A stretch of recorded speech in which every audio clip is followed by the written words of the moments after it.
Clearly, we don't do enough for homeless people.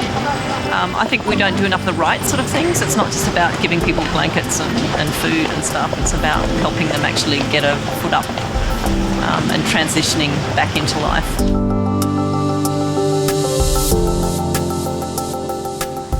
We have not been able to increase our housing stock since about 2011 because there just hasn't been any government funding.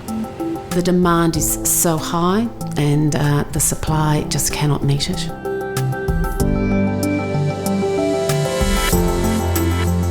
The gap is increasing, so we're leaving this generation and the next generation an awful set of circumstances. There just won't be enough houses at the right price for all Australians. Homelessness is a real issue. It's a social ill that we as Australians shouldn't tolerate. Plain numbers of people who don't have a place to call home are just far too high.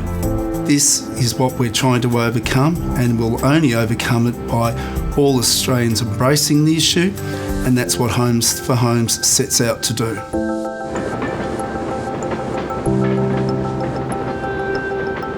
So Homes for Homes is a very exciting initiative, a new and innovative way of getting some funding that will actually allow community housing organisations like ours to get more supply happening for the increased demand is just fantastic. It's a way for the industry to participate and to support effectively a pledge to get around cracking the issue with affordable housing. What we want to achieve at the end of the day is an income stream that everyone can voluntarily invest in if they choose to.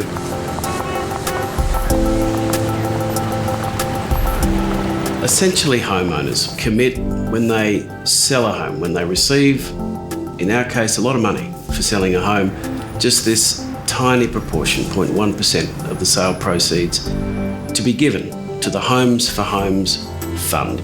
We're saying that the community sector, the housing sector, whether it be for-profit or not-for-profit, we're asking those sectors to tell us where the need is, and our job is simply to provide the resources to fill it. So it could be anything from single women's housing in Redfern through to low-cost housing in Hobart.